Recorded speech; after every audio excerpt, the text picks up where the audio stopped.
Hey, hey, hey. Time for another Out of This World story from rSpace.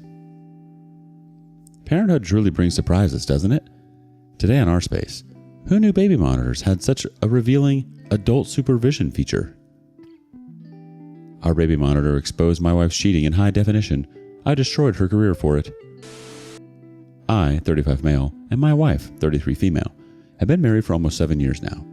We met at a local fair. I asked her out, and things basically took off from there. It's been a good relationship and a good marriage, and we have our ups and downs like every other couple, but generally speaking, we have a very wholesome relationship, and I've always been very thankful for it. We weren't trying for a child for a pretty long time because we wanted to make the most out of our relative youth while we still had it, but last year, we decided to change things up. My wife, let's call her Naomi, got pregnant, and we had our baby at the beginning of the year. I've always wanted to have a kid, so when my daughter was born, it was genuinely the happiest moment of my life. There's nothing that I can say to describe it beyond that. Adjusting to parenthood is hard though, and it became pretty clear how much it ties up your life. If you don't have dependable friends or family around, it becomes really hard to have a day to yourself unless you're open to paying a nanny to take care of your kid. That was an expense that me and my wife really can't take on, so we passed on that. But anyways, it was clear that if we wanted to go out to eat at a restaurant, we would need to arrange with someone to watch the baby. And it really wasn't that easy since we don't have many family members living close by. I'm not complaining, I'm just explaining how things were. It was because of the way things were that I decided that we needed to get a baby monitor. If the baby was sleeping, as babies tend to do for very long times at a go, we could potentially go somewhere extremely close by and rush back if the baby started to stir or wake up. I know on paper it sounds irresponsible, but honestly, not having any spontaneity was starting to weigh on us. I discussed it with my wife and she was apprehensive about us leaving the baby at home for extended periods, but I told her that we would never go hang out anywhere that was more than a 5-minute walk from our place. Ultimately, we left the decision hanging and I expected that we were going to talk about it again at some point. Naomi works at a place of her own on the corner of our street, selling flowers and floral arrangements. She's always been a creative type and she has always loved flowers, so I basically lent her the empty store, which my uncle left to me after passing away from cancer, to use rent-free. I had no idea what I was going to do with it, and her having such a well-located store was definitely going to be to both our benefit. She has a couple of girls who work for her, so she doesn't always go to work, but she does on most days. I work remotely, so it works perfectly for us. On one of those days that she did, I decided to buy a Wi-Fi baby monitor on Amazon on a whim. I did recognize before I purchased it that we hadn't both concluded and agreed on getting it, but I really felt like winning her over wasn't going to be some kind of big ordeal. It came the next day when she was at work again, so I set up the little camera in our baby's room. If the lights are on, it's very easy to notice, but when the blinds are drawn or the light is off, it's not that easy to see it. The camera connects to the Wi-Fi and I can use an app on my phone to check the monitor no matter where I am, which is pretty cool. After setting it up, I went right back to work and honestly, I somehow forgot to tell her about it when she got back. The very next day was one of those few days where I had a bunch of errands to run and I kind of looked forward to it because it was one of the times where I was entirely free of parental duties, even if just for a few hours at a time. When I was about to leave the house, my wife begged that I take the baby along, that she was exhausted from the week and she just needed to have some time to herself. I won't lie, I was a bit bummed at that, but this wasn't the first time that she asked me to take the baby along and I wasn't able to the last time she asked, so this time around, I agreed. I took my daughter and all of her needed things and started to run the errands for the day. I was halfway through the list of things that I was meant to do that day, and my daughter had been well behaved the entire day, so it honestly wasn't a bad day by any measure. Well, until a point. It was when I was sitting in my car eating some fast food that I had bought that I got a notification on my phone from the baby monitor app. It had detected activity, and my first thought was that my wife went into the baby's room to do something because that's the logical assumption to make. I pulled out my phone and opened the app and I saw my wife and another man grappling in the baby's room. My heart leaped in my chest, honestly. It looked like my wife was being assaulted by this man and I can't describe how quickly I switched on the car. The only thing was that I started to hear sounds and that was when I realized that my wife was far from being assaulted.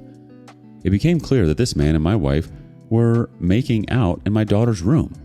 Looking back, I'm still shocked at how rapidly my concern for her turned to a fiery hate, but I don't know why.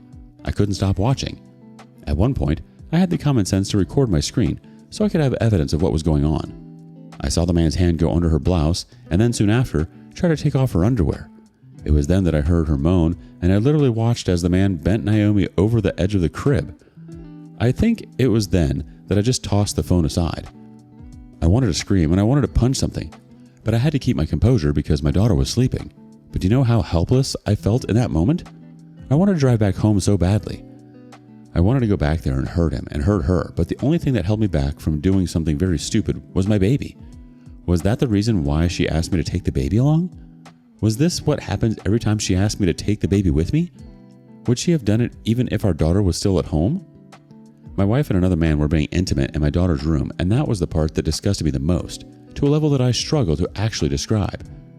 By the time I picked up my phone again, the room was empty. I honestly didn't know what to do, and I sat down in the car until my daughter woke up. By then, most of the places I was supposed to go to had closed, and I literally only had one errand left that I could run. I don't know why, but I still went ahead to do it. I think I needed something to take my mind off of it because I knew the alternative was me going home, and I was genuinely scared of what might happen if I went before I got my head on right. Eventually, I went back home, and while she was concerned about me getting back home so late, I made up some stupid excuses that she bought. I really wanted to confront her, but I had to use every ounce of my self-control not to because my emotions were way too charged. I waited till she went to sleep, and I sat in the living room until the daytime. This is where I really need help because I'm freaking losing my mind. This was 2 days ago, and I've been struggling not to completely tear into her, especially because I have the advantage of evidence. She noticed the baby monitor yesterday, and I told her that I had just bought it so that she wouldn't suspect that I was onto her. Again, I'm still so disgusted that she did that in our baby's room, and I also don't know how to express how shocking it was to see things play out that way, especially since I had no idea whatsoever that she was being unfaithful. I wouldn't have guessed it in a million years. I think I'm going to confront her about it, but I really want to be assured that's the best move to make. I want to hear what you all have to say because I'm in the worst position to be making logical decisions right now. Everything I do will be completely fueled by emotion, and I want to avoid that. So let loose, even if it's to call me a fool for not rushing back home right away. Edit. Okay, so yes, I might be a fool for not rushing home right away, as many of you are pointing out. But honestly, not only was I not in the right mental place to be confronted with my wife and her affair partner, but I had my daughter with me, and I think it wouldn't have been smart for me to take her into such a dangerous atmosphere. My daughter held me back from doing anything stupid at that moment, and I'm still thankful for that because she could have gotten hurt if things went out of control. Edit 2. So the general consensus seems to be that I should confront her already and stop wasting time. So yes, that's what I'm going to do, and I'm going to do it tomorrow morning. I can't keep this inside me for any longer. And I also saw some people saying that I should check her phone, but that part will be hard. Her smartphone is almost always on her. I think it is better for me to come at her straight, so that's what I'll do. Just when you thought parenting was all about diapers and midnight feeds, bam! Isn't it ironic how a simple device meant to ensure your baby's safety ended up revealing a plot twist worthy of a suspense thriller? Parenthood throws curveballs. But I bet catching your wife and another man in your daughter's room via a baby monitor wasn't on the parenting manual. And of all places, she chooses the baby's room? Really? I feel like a baby room gives more exhausted, covered in baby barf, and hasn't showered in a week vibes. Not getting down and dirty with a stranger. Different strokes for different folks, I suppose. Update. So I'm back with an update on the story where I caught my wife cheating on the baby monitor. I confronted her about it, and it feels good to have been able to let out all that emotional baggage, but I'm also very hurt by the entire thing. Let me try my best to recap what happened. That morning, when Naomi woke up, I gave her about an hour before I asked her to sit down so that we could talk. She seemed worried and kept asking me if something was wrong, but I didn't say anything in response to that. I started off by telling her when I had bought the baby monitor, but she just looked at me confused. I said nothing, and she only replied with a drawled, "Okay." Then I told her that the baby monitor was already operational on the day that I ran errands. She still looked at me confused, and I really didn't want to say anything. I was simply just looking at her, and I could see the exact moment that she mentally recollected what happened that day. She jumped up slightly in her seat out of shock and covered her mouth. We sat there, her mouth covered like that, for probably a full minute. I could see that she was struggling trying to figure out what to say, but I really didn't want to give her the opportunity to rehearse something. So I asked her, "Why did you cheat on me with that guy?" She started to cry and she kept trying to speak through it, which was making her entirely unintelligible. I asked the question again and the same thing happened. She didn't have a real answer to that question, quite obviously. She couldn't use the female favorite, "You were never around," because I was always around. I continued my question and I asked her who the man was. At that point, she started to sob even louder, and it was pissing me off. This went on for almost 10 minutes before she finally started to calm down. I asked the question again, and it took her 2 minutes of shaking and burying her head in her palms before she spoke. He's nobody important. He was important enough to be able to get into your panties. He's just some guy who came by the store. He wanted to buy flowers for his... I already knew what the next word was, but I waited for her to finish. For his wife. I laughed at that because not only was she cheating on me with nobody in my daughter's room, but she was also messing around with a married man as a married woman herself. It actually disgusted me. There's no other word that I can use to describe it. I asked her what his name was. First, she said she didn't know, but I told her that was a lie. I knew that she knew at least his first name, if not both names. Eventually, she told me his name, and I made a very solid mental note of that. Let's call him John Carpenter, for fun. It was a more unique name than that, though. Then, the last question I asked was, why did you have to do something so disgusting in our daughter's room? Do you have no morals? I mean, obviously not, but I still had to ask her. It was infuriating every time I thought about it. She didn't say anything, and I was honestly shocked by the next thing that she said, and it is still as bafflingly stupid now as it was then. You didn't even wait for me to say yes to a baby monitor. I blew up at her. So now it's my fault? Because if I didn't buy the baby monitor, you would still be able to have sex with a man in our daughter's room right against her crib? I am the villain because you were cheating with somebody who just happened to buy flowers in your store, a man with a wife, and you're boiling this down to me buying a baby monitor without asking you?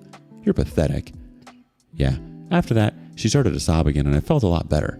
I didn't feel back to normal because it's hard to feel okay again so quickly after something like what I had gone through goes down, but yeah, it felt like some weight off my shoulders. For now, I've kicked Naomi out of the house and I don't know how to proceed. I know divorce is a must, but somehow, it really isn't enough for me. I need to do more and hurt her beyond that. I just need help figuring out the best way I can potentially do that, so I'm open to all the suggestions that I can get. It's absolutely not your fault, OP. Her trying to blame you for her choices is like blaming the weatherman for a hurricane. It's her own storm to deal with. Right now, focus on securing your own peace of mind and legally protecting your interests. And hey, maybe considering upgrading that baby monitor to one that detects lies. You might get a kick out of it. In all seriousness, take care of yourself and your kid. Surround yourself with supportive people and remember that time and a good lawyer are your best allies right now. Keep your chin up. You'll get through this. Update 2. I'm back, months after the fact, and I'm the happiest that I've been in a very long time.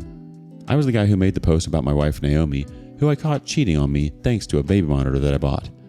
I'm glad to bring you all one new update, and what should be the final one in this entire story.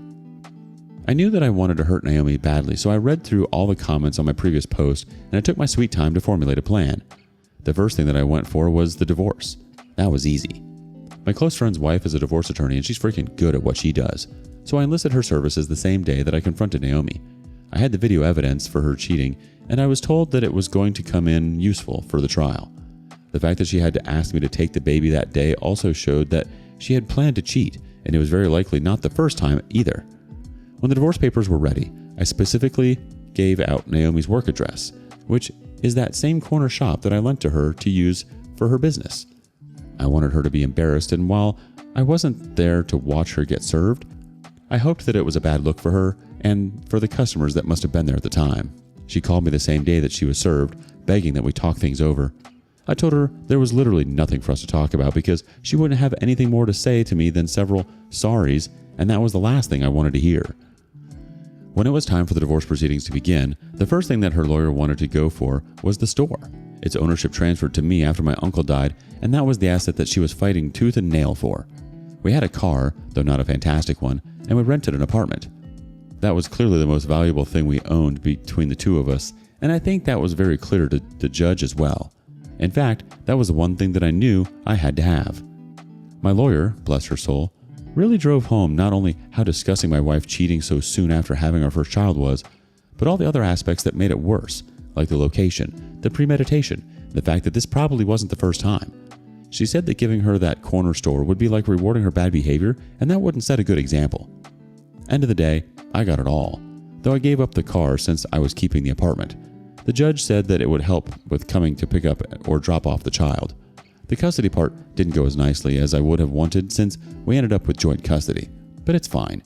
I also don't need to pay her a dime because thankfully, in my state, her infidelity was allowed to play a major part in the judgment. Here's the part that was finally able to heal my wounds. Remember John Carpenter? The man that my ex-wife cheated on me with? I found him on Facebook.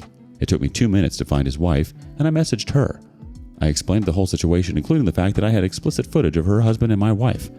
And she said she was interested in seeing it since she didn't believe me at first. She certainly believed me after. I had to do a lot of consoling, but it seems like things are going to hit the rocks on that side of the sea, and that makes me happy. Poor her, though. She'll end up better off eventually, at least, like I have. The next thing was letting my ex-wife know that she had 30 days to vacate the store.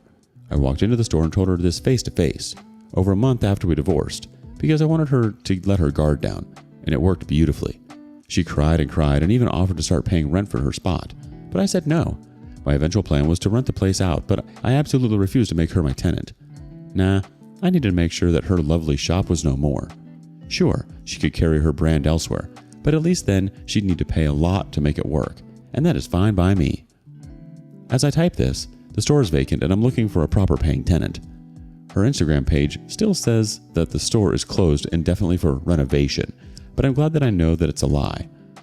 She's trying to save face, but it's not working very well, as it is now very evident that the physical location is no more. She's called me about 3 times in the past month simply to ask me to forgive her and let her use the store again, but I'm not swaying on that. Not at all. And it makes me glad. This is really the happiest I've been in a while, and it sucks it has to come through revenge, but it is what it is. I'm glad I got to hit back at her in the end, and I'm glad it is hurting her just a fraction of the amount that it hurt me. Wow, you've really turned the tables on Naomi with surgical precision, OP. Serving divorce papers at her own workplace? That's what we like to see. As for the store turning down her offer to pay rent was a power move. I can almost hear the evil landlord laugh echoing through the empty storefront. Her Instagram renovation excuse is classic, like saying a sinking ship is just a brief dip underwater for maintenance. It's good to hear you're finding closure, even if it's through unconventional means. Just remember, living well is the best revenge. And hey, if you need help finding the proper paying tenant, maybe consider someone who really values privacy in their business affairs. What do you think? Have you found pleasure in revenge? Let us know in the comments below. And thank you for joining us today on rSpace. Be sure to like and subscribe and hit that notification bell so you don't miss out on our next video. Until next time.